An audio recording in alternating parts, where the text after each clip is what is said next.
কি রে তুই তো কিভাবে গাড়ি চালাস বুঝলাম না তো, খাইলাম। আচ্ছা বলতো, যে তুই এখানে ব্রেক করলি, ব্রেক করার পর আমি কেন তোর দিকে সামনে থেকে ঢুকে পড়লাম, এর কারণটা কি? এর পিছনে তো ফিজিক্স কি বলে, তুই তো সায়েন্সের স্টুডেন্ট, আমাকে একটু বুঝা তো। দাদা এর পেছনে দারুণ একটা ফিজিক্স এর একটা ইয়ে আছে, ব্যাখ্যা আছে দাদা। আমি এটা পড়ছিলাম দাদা, কিন্তু আমি না ভুলে গেছি বুঝছো। এই সন্দীপ দা না? কি দেখে? আরে তুমি চেনো না, ম্যাট্রিক্স ল্যাবের সিইও দাদা, অনেক ভালো ফিজিক্স বোঝায় বুঝছো।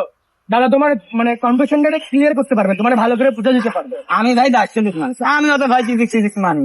তারপরে তুই যখন বলতে যাচ্ছিস তাহলে দে ডাক, দেখি কেমন বুঝাতে পার। দাদা আসতেছি আসতেছি আসতেছি আমি।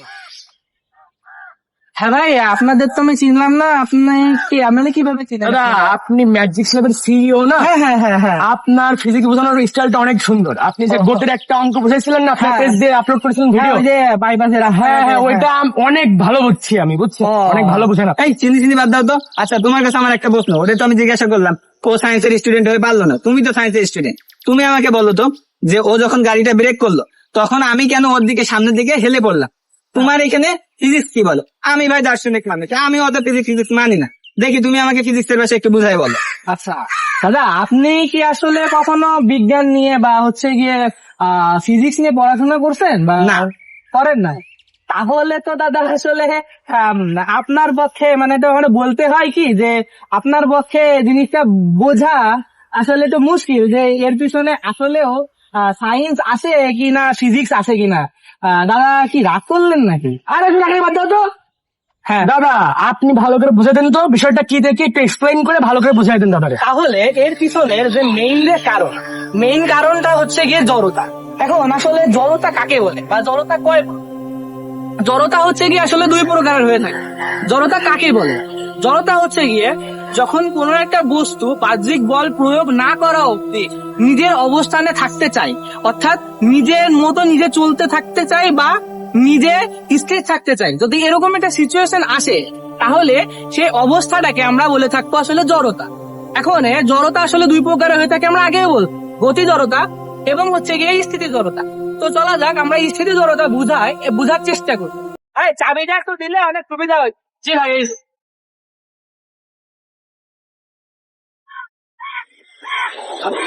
দাদা আসেন আপনার বুঝাই সমস্যাটা আসলে কোথায়। হ্যাঁ দেখি তুমি কেমন আমাকে বোঝাতে পারো, দেখি তুমি কত বড়।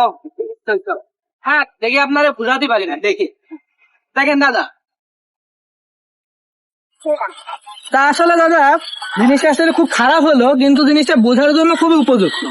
বিষয়টা হচ্ছে কি, আপনারা দেখুন যে দাদা প্রথমে এখানে স্থির অবস্থায় ছিল, কিন্তু যখন আমি গাড়িটা আসলে টান দিছি বা আমি হচ্ছে গিয়ে গাড়ির পিক আপটা দিছি, তখন গাড়ি কি করছে, গাড়ির নিজস্ব গতিতে চলছে এবং দাদার কাঠামো ছিল স্থির।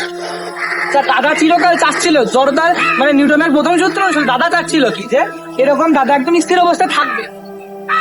কিন্তু বিষয়টা আসলে অন্যরকম। আমি যখন বাইরের থেকে বলটা প্রযুক্ত করছি, তখন একটা এক্সটার্নাল ফোর্স দাদারে পিছনের থেকে এরকম টেনে ধরেছে। অর্থাৎ এই টেনে ধরার কারণেই মূলত দাদা স্থির অবস্থায় থাকার পরেও দাদা আসলে পিছনে এরকম ঝুঁকে গেছে। আচ্ছা আমি কি তোমাকে বলছি একবারে যে কেন আমি পিছনে সরে গেছি? তোমাকে আমি কি জিজ্ঞাসা করছি সেটা আমাকে বলো। আমি কেন সামনের দিকে ঝুঁকে পড়লাম? দাদা কি রাগ করলেন? আরে না না, এখন চলা যাক আমরা গতি জড়তা বুঝেছি। তাহলে এখন চলুন আমরা বুঝি গতি জড়তা। গতি জড়তা বোঝার জন্য আমাদের আবার গাড়ির সাহায্য নেওয়া লাগবে। ঠিক আছে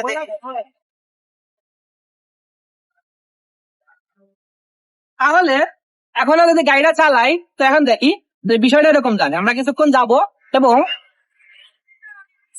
এখানে আমি ব্রেক দিলাম। বিষয়টা এখানে ঘটলো, দাদার যে আসল যে প্রশ্নটা ছিল সেটা আসলে এখানে কি হইল, এখানে বিষয়টা ঠিক এমন হইল যে দাদা যখন এখানে ছিল, দাদা যখন এখানে আমরা চলমান অবস্থায় ছিলাম, অর্থাৎ আমরা দুইজনে যখন এরকম চলতেছি, তখন আমরা অর্থাৎ গতি জড়তার সূত্র অনুসারে আমরা চাচ্ছি আমরা দুইজনে চিরকাল চলতে থাকতে চাচ্ছি, কিন্তু তখন আমি ব্রেকটা দিলাম, অর্থাৎ একটা বাধাদানকারী বল প্রয়োগ করলাম। তখন আমরা আসলে কি করলাম, আমরা চলমান অবস্থা থেকে আমরা চলতেছি এরকম, অর্থাৎ চলার সময় আমরা ব্রেক দেওয়ার কারণে আমরা সামনে দিয়ে ঝুঁকে গেছি। বিষয়টা এখানে আর কি এরকম ঘটেছে, এবং এই কারণেই দাদা প্রথমে যখন যাচ্ছিল তখন সে সামনের দিকে ঝুঁকে পড়েছে। এটাই ছিল আজকে আমাদের দাদার প্রসেস। আশা করি ভাই তুমি যেটা খুব সহজে বুঝতে পেরেছো, এবং দাদা আপনি জিনিসটা বুঝতে পেরেছেন এবং রিলেট করতে পারছেন যে এইখানে আপনার দর্শনের সাথে সাথে আপনার ফিজিক্স কিভাবে কাজ করবে। ঠিক আছে, হয়েছে হয়েছে, এটা ধরো, এই যে তাই ওঠো।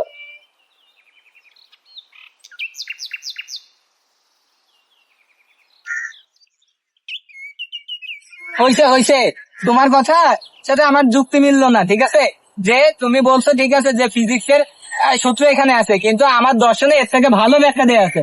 ঠিক আছে, নেহাত আজকে সময় নেই, না হলে তোমার আজকে আমি বুঝাই দিতাম।